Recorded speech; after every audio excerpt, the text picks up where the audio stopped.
د پاکستان او افغانستان ترمنځ تازه کړکېچ. په پنجاب او بلوچستان کې د بیړني حالت اعلانونه او د افغان او پاکستاني چارواکو لفظي شخړې. بشپړ جزئیات په ویډیو کې تر پایه وګورئ. پاتمنو لیدونکو ستړي مشئ.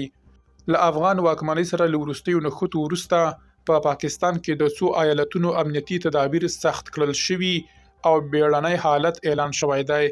د پاکستان د پنجاب ایالت پولیسو د افغان واکمنۍ له پوځي اقداماتو وروسته په ټول ایالت کې بیړنی حالت اعلان کړی.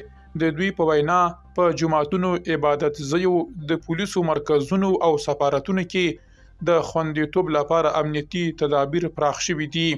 د بلوچستان ایالت په چمن کې هم بیړنی حالت اعلان شوی او پاکستانی حکومت د روغتیايي وسایلو، درملو او د امبولانس خدماتونو د برابرولو سپارښتنه کړې ده.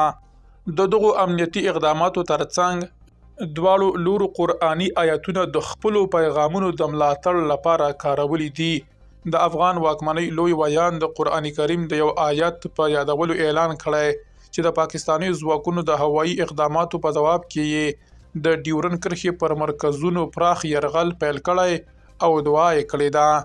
د پاکستان د اطلاعاتو او نشراتو وزیر عطاالله تارړ د افغان ویان د آیت په ځواب کې د قرآن کریم 2 آیتونه شریک کړي چې په دوی کې د ځمکې د فساد خپرونکو د سزا یادونه شوې او نوموړي ویلي دا آیتونه د هغو کسانو په اړه کارول شوي چې د دولت پر ضد وسلوال اقدامات کوي.